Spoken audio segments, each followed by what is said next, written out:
Welcome to our product video on Prestashop payment add-on named Kataklop Prepaid. Navigating the configuration page. Live mode. Enable this option to activate the module for live payment processing.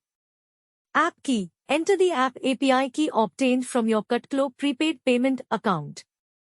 Balance API. This field is used internally for API requests and is not editable.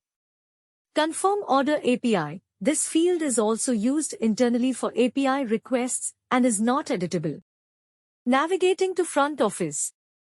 Once you have set up the configuration page, you will be able to view Kataklop Prepaid Payment option at the Checkout Payment section.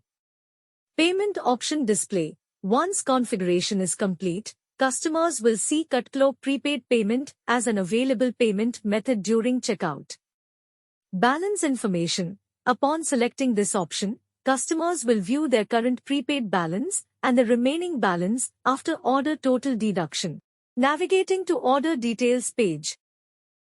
Payment status. Upon successful payment, the order details page will clearly display payment accepted along with the selected payment method, Kataklop Prepaid Payment. Navigating to back office. Within the payment section of the order details page in the back office, administrators can view a dedicated transaction ID for each Kataklop Prepaid Payment, enhancing transaction tracking and record keeping. Thank you for watching. If you have any query or issue, feel free to ask us or mail us at sales@kodishop.com.